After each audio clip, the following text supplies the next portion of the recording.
Congratulations on strong set of numbers.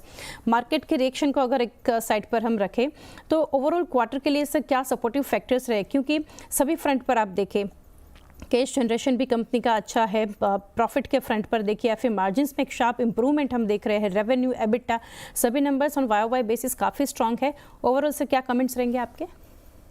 तो overall पिछले 2 quarter में जब हमारा फोकस वापस से प्रॉफिट की तरफ आया, क्योंकि पहले हम पिछले 6 क्वार्टर में ग्रोथ की तरफ फोकस कर रहे थे और जब प्रॉफिट की तरफ फोकस आया तो हमने देखा कि ऐसी कई सारी जगहें हैं जहाँ पे हम कॉस्ट ऑप्टिमाइज कर सकते हैं और कुछ नेचुरल लिवरेज भी जो FY23 में हमको करीब 30-35 हज़ार कस्टमर हमने ऐड किए थे, वो अब गोल्ड और प्लैटिनम की तरफ भी काफ़ी सारे उसमें से मूव कर गए हैं।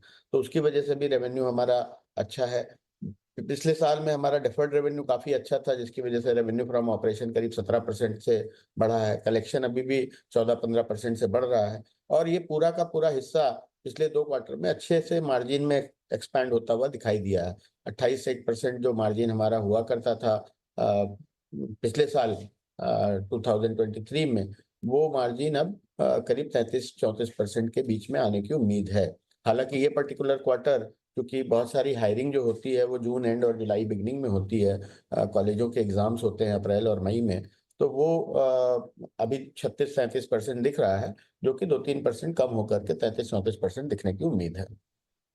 जी डेफिनेटली। और दिनेश सर, क्लाइंट एडिशन को लेकर अभी आगे क्या आउटलुक शेयर करना चाहेंगे आप?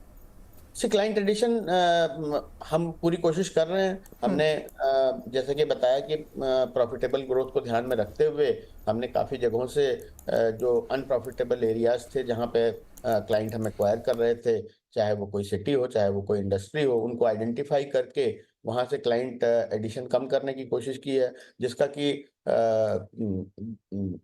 दोहरा प्रभाव हमारे नेट क्लाइंट एडिशन पे पड़ा है। और अब हम नेट क्लाइंट एडिशन में कोशिश कर रहे हैं कि हमारा जो चर्न है, वो चर्न कम हो। खास करके सिल्वर और मंथली और सिल्वर एनुअल में जो चर्न है, उसको कम करने की कोशिश कर रहे हैं।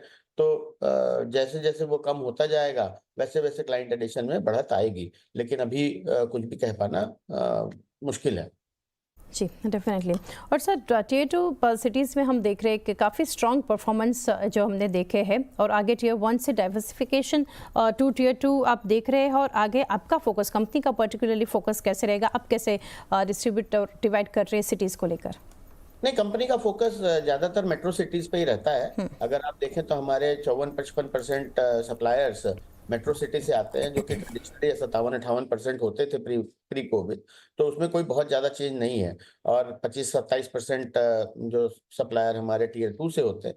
टियर 2 और टियर 3 में ज़्यादातर जगहें वो वाली होती हैं जहाँ पे कोई इंडस्ट्रियल हब होता है। जैसे कोयंबटूर हो गया, जैसे राजकोट हो गया, तो जैसे चंडीगढ़ हो गया। तो ये जो टियर 2 सिटीज़ हैं, जो जो किसी पर्टिकुलर इंडस्ट्रियल एक्टिविटी की वजह से जानी जाती है, वहाँ से हमारा बिज़नेस आता है, ना कि नॉर्मल टियर 2 सिटीज़ से। जबकि टियर 1 सिटीज़ में चाहे वो दिल्ली हो, बॉम्बे हो, पुणे हो, चेन्नई हो, बैंगलोर हो, कोलकाता हो, वहाँ पे वैसे ही बिज़नेस ज़्यादा होता है। तो हमारा फ़ोकस तो देखिए टियर 1 और टियर 2 पे रहेगा, लेकिन टियर 1 पे ज़्यादा रहेगा।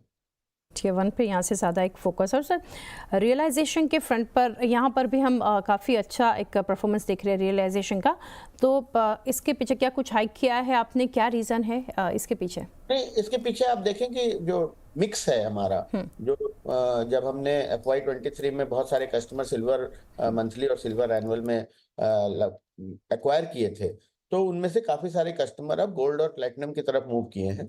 तो टोटल हमारा जो कस्टमर बेस है गोल्ड और प्लैटिनम का, वो मिला करके अब करीब 50% से के आसपास पहुँच चुका है और जो कि 75% रेवेन्यू हमारा वहीं से आता है। और गोल्ड एंड प्लैटिनम में नेचुरली चूँकि आरपू ज़्यादा होता है, ऑल्सो पिछले कुछ क्वार्टरों में हमने धीरे-धीरे कैटेगरी स्पेसिफिक प्राइसिंग और सिटी स्पेसिफिक प्राइसिंग की तरफ भी जाने की कोशिश की है, जिसका कि धीरे-धीरे प्रभाव दिख रहा है। तो अगर आप देखें तो टॉप 10% का ही आरपू ज़्यादा से ज़्यादा बढ़ा हुआ दिखाई दे रहा है, जो कि एक सही डायरेक्शन है। इसके अलावा चूँकि कस्टमर कम ग्रो हुए हैं पिछले 2-3 क्वार्टरों से, तो उसके भी उसका डिनोमिनेटर कम होने की वजह से भी आरपू ज़्यादा दिख रहा है। ओके सर, दिनेश सर, और एक चीज़ जो मैं नंबर्स में देख रही थी आपसे समझना चाहेंगे, यहाँ से कंपनी ने जो एक registered unique business inquiries of 25 million which is 15% growth जो हम देख रहे हैं फ्रॉम लास्ट ईयर, और supplier store front also increase to 8 million from last year, तो which is a growth of 5% on year basis. वो कैसे यहाँ से हेल्पफुल है, इसके बारे में समझना चाहेंगे। देखिए, सप्लायर ग्रोथ जो ओवरऑल सप्लायर ग्रोथ है वो तो क्योंकि अब 8 मिलियन 80 लाख सप्लायर हो चुके हैं, तो वो अगर हम 4-5% मेंटेन कर ले जाए तो भी वो ऑलमोस्ट आधा मिलियन सप्लायर पर ईयर का ग्रोथ होगा, क्योंकि अब वहां से जो सप्लायर कई सारे चले भी जाते हैं और सप्लायर कई सारे नए भी जुड़ जाते हैं।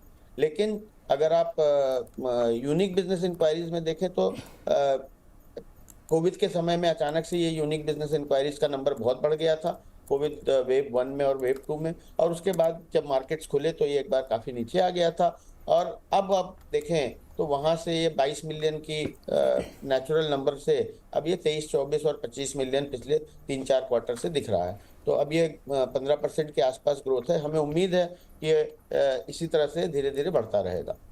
Okay, and sir lastly ARPU के बारे में वैसे तो आपने मेंशन किया है, बट 9 इयर्स के एवरेज आरपू से ज़्यादा नंबर्स हम देख रहे हैं इन Q1, तो आगे आरपू बढ़ेगा या रिटेन होगा या फिर एवरेज के आसपास ही हम देखेंगे? देखिए, जैसा कि मैंने पहले भी गाइड किया था, धीरे धीरे आरपू की ग्रोथ एक्सेलरेट हो रही है। पहले 5% होती थी, फिर 6% होने लग गई, अब 7% हो रही है। तो CAGR अगर आप 8 साल का देखें तो 5-6% होता था, 5 साल का CAGR देखें तो 7% है। आगे आने वाले 3 साल का देखेंगे अगर CAGR, तो वो हो सकता है और भी ज्यादा दिखाई दे। तो धीरे धीरे ये आरपू ग्रोथ, जब कस्टमर बेस बढ़ता जाता है तो कस्टमर ग्रोथ शायद थोड़ी थोड़ी कम होगी और आरपू ग्रोथ बढ़ेगी। जी, तो डेफिनेटली एक फोकस यहाँ पर भी रहेगा। आपका दिनेश सर बहुत शुक्रिया हमारे साथ जुड़ने के लिए, काफ़ी डिटेल्स शेयर की sir, and best wishes for coming quarters. Thank you. धन्यवाद।